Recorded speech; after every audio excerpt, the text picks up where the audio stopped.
நான் டாக்டர் சா தட்சிணாமூர்த்தி.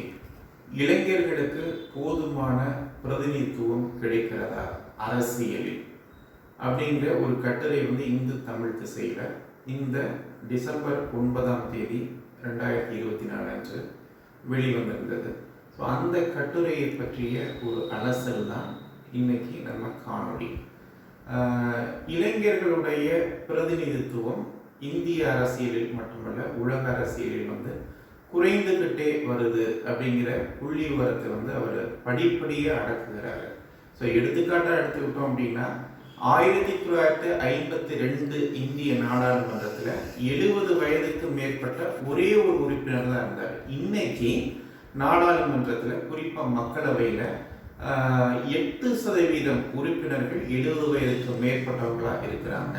இன்னும் விரிவாக சொல்ல போனால் 25லிருந்து 40 வயதுக்கு உட்பட்டவங்க 1952 நாடாளுமன்றத்தில் 30% இருந்து இன்னைக்கு 2024 இந்திய நாடாளுமன்றத்தில் மக்களவையில் வெறும் 10% குறைந்து இருக்குது. இது இந்தியாவில் மட்டும் கிடையாது, உலக அளவில் பார்த்தோம் அப்படின்னா 2.8% தான் இளைஞர்கள் பிரதிநிதித்துவப்படுத்துகிறாங்க அப்படிங்கிற மாதிரி அந்த கட்டுரை சொல்லுது. இந்தியாவில் 65 கோடி இளைஞர்கள் இருக்கிறாங்க. ஆனால் பிரதிநிதித்துவம் அப்படிங்கிறது மிக மிக சொற்ப அளவில் தான் இருக்குது. இந்த பிரதிநிதித்துவ ஜனநாயக முறையில், அதாவது ரெப்ரசன்டேட்டிவ் டெமோக்ரஸியில் இந்த இளைஞர்களுடைய பங்கு குறைவாக இருக்கிறது டிஃபிசிட் டெமோக்ரஸி, அதாவது குறைந்த ஜனநாயகம் அப்படின்னு வார்த்தையில் அவர் வெளிப்படுத்துகிறாரு. எந்த ஒரு இடத்துலையுமே பார்த்தோம் அப்படின்னா அந்த மக்களுடைய பிரதிநிதிகள் இருந்தால் தான், இப்போ எடுத்துக்காட்டாக பெண்களுக்கான பிரதிநிதிகள் இருந்தால் தான் பெண்களுடைய பிரச்சனைகளை பற்றி மிக தெளிவாக எடுத்துரைக்க முடியும். அதே போல் ஒடுக்கப்பட்ட மக்களுக்கான பிரதிநிதித்துவம் இருந்தால் தான் அந்த மக்களுடைய வழிகளை நம்ம சொல்ல முடியும். அதே போல இளைஞர்களுடைய பிரச்சனைகளை பேசுவதற்கு இளைஞர்களுடைய பங்களிப்பு போதுமான அளவில் இல்லாட்டி அப்படின்னா அந்த ஜனநாயகம் முழுமை வர்றதுக்கு வாய்ப்பு இல்லை அப்படின்னு சொல்றாரு. இப்போ அதற்கு என்ன காரணமாக இருக்க முடியும் இளைஞர்களுடைய பங்களிப்பு குறைவாக இருக்கிறதுக்கு அப்படிங்கிறத என்ன அப்படின்னா, பெரும்பாலும் இந்தியாவில் ஒரு வாரிசு அரசியல் அப்படிங்கிறது ரொம்ப முன்னெடுக்கப்படுகிறது அப்படிங்கிற மாதிரி சொல்றாரு. ஒரு எம்எல்ஏ அனுப்பணும் அல்லது எம்பி அனுப்பணும் அப்படின்னா இன்னைக்கு மிகப்பெரிய அளவில் பணம் தேவைப்படுகிறது, நிதி தேவைப்படுது. மேலும் ஒரு சமூக பின்புலம், பொருளாதார பின்புலம் இருக்கிறதுனால ரொம்ப தெரிந்த அந்த ஏரியாவில் தெரிந்த ஒரு மனிதர் ஒரு பொருளாதார பலமிக்க அவர் பார்த்தோம் அப்படின்னா கிட்டத்தட்ட 45 வயது மேல 50 வயதுக்கு மேற்பட்டவராக தான் இருக்காரு. அப்போ ஆட்டோமேட்டிக்காக இளைஞர்கள் தேர்ந்தெடுக்கப்படாத ஒரு சூழல் இந்த வாரிசு அரசியல், சமூக பொருளாதார அரசியல் காரணங்களால ஏற்படுது அப்படிங்கிற மாதிரி அவர் புள்ளி விவரங்களை எடுத்து வைக்கிறாரு.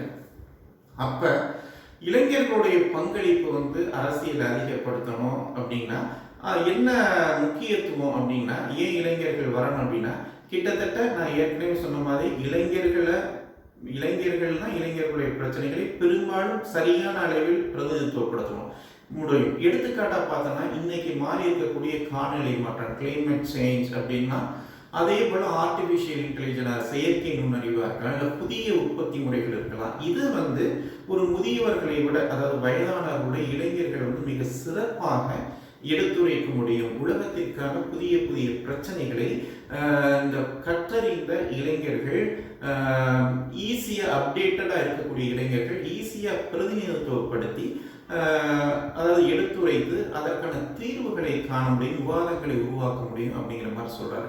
அப்ப இளைஞர்களை அரசியல அதிகமா பங்களிப்பு செய்வதற்கான என்ன பண்ண முடியும், அதற்கான தீர்வுகள் என்ன இருக்கும் அப்படின்னா, அந்த கட்டுரையை தாண்டி நாமெல்லாம் யோசிச்சோம் அப்படின்னு பார்த்தோம் அப்படின்னா, கிட்டத்தட்ட ஒரு பள்ளிகள்ல நிச்சயமாக பள்ளி பாட புத்தகங்கள் தான் நிச்சயமா அது முழுமையா படிக்கணும். அதை தாண்டி இந்த மாணவர் மன்றங்கள் இருக்கும். அதுல ஒரு நாடாளுமன்ற சட்டமன்றம் அப்படின்னு அந்த மாணவர் சில பள்ளிகள்ல நடக்குது. அந்த ஒரு அமைப்புக்கு ஒரு சபாநாயகர், அதில் இருக்கக்கூடிய முதல்வர், இல்லை ஒரு நாடாளுமன்றம் அப்படின்னா ஜனாதிபதி, அதே மாதிரி பிரதமர் அப்படிங்கிற ஒரு அமைப்பு பண்ணிட்டு இருக்காங்க. ஆனால் எல்லா பள்ளிகளையும் நடைபெறுது அப்படின்னா கிடையாது. அது போன்ற இது மாதத்துக்கு ஒரு முறை நடக்கும்போது அந்த பள்ளிகளில் இருக்கக்கூடிய எல்லா வகுப்புகளையும் பிரதிநிதித்துவப்படுத்தி நடத்தப்படும் போது ஒரு விழிப்புணர்வு ஏற்படும். இது கல்லூரிகளில் போகும்போது கட்டாயமாக நடத்தப்படணும். மாணவர் மன்றங்கள் ஏற்படுத்தணும். அது தலைவர் செயலருக்கான ஒரு ஜனநாயக முறையில் தேர்தல் நடத்தப்படணும். இந்தியாவில் இருக்கக்கூடிய அரசியல், உலக அரசியலை பற்றி அதில் வந்து பேசப்படணும். மிகச்சிறந்த எடுத்துக்காட்டு அப்படின்னா ஜவஹர்லால் நேரு JNU அப்படின்னு சொல்லக்கூடிய ஜவஹர்லால் நேரு பல்கலைக்கழகம் பல விஷயங்கள்ல உலக அரசியல், பொருளாதாரம், சமூகத்தை பற்றிய ஒரு அந்த கல்லூரி கல்வியை தாண்டி அதில் ஒரு விவாதம் நடைபெற்றுக்கிட்டே இருக்கும். ஏன் அரசியல் முக்கியம், இந்த மாதிரியான விஷயங்கள்ல வந்து முன்னெடுக்கும் போது இளைஞர்கள் வந்து வருவதற்கான வாய்ப்பு அதிகம். இதற்கான உரையாடல்கள் நம்ம தொடர்ந்து எடுத்துக்கிட்டே இருக்கணும். ஏன் அரசியல் எல்லாத்துக்கும் முக்கியம், மனிதர்களுக்கு முக்கியம் அப்படின்னா எல்லா இடத்துலையுமே அரசியல் தான் இருக்கு. காலையில் எந்திரிச்சோம் அப்படின்னா எந்த பர்பஸை, எந்த பேஸ்ட்டை உருவாக்கணும் அப்படிங்கிற ஒரு வணிக அரசியல். பையனை எந்த பள்ளியில படிக்க வைக்கணும் அப்படிங்கிற அது ஒரு அரசியல். அவன் படிச்சு எந்த கல்லூரிக்கு, மருத்துவ கல்லூரிக்கு போறான்னா இல்லை வந்து கல்லூரி ஆர்ட்ஸ் காலேஜுக்கு போறான்னா அது ஒரு அரசியல். அப்பா வேலை பார்க்குறாரா இல்லை 2 பேரும் வேலை பார்க்குறாங்களா, அப்பாவுக்கு எவ்வளவு சம்பளம், அம்மாவுக்கான சம்பளத்துக்குடைய வேறுபாடு, அது ஒரு அரசியல். ரஷ்யா உக்ரைன் போறா அது ஒரு அரசியல். டெய்லி வந்து பெட்ரோல் விலை மாறுதா அது ஒரு அரசியல். தங்கத்தோட விலை மாறுதா அது ஒரு அரசியல். மீனவர்கள் பிரச்சனையா அது ஒரு அரசியல். விவசாயிகள் பிரச்சனையா அது ஒரு அரசியல். ஏன் படிச்சு பல நிறைய செலவழிச்சு படிக்க வச்சா ஏன் இன்னைக்கு என் பையனுக்கு வேலையே கிடைக்கல அப்படிங்கிற அது ஒரு அரசியல். இதை குறித்தான உரையாடல்கள் வந்து இளைஞர்களிடம் வந்து மேம்படும் போது, அதை தொடர்ச்சியாக சமூக ஊடகத்தலங்கள் வந்து நம்ம எடுக்கும்போது, அரசியலை குறித்த ஒரு புரிதல் ஏற்படும் போது இதற்கெல்லாம் வந்து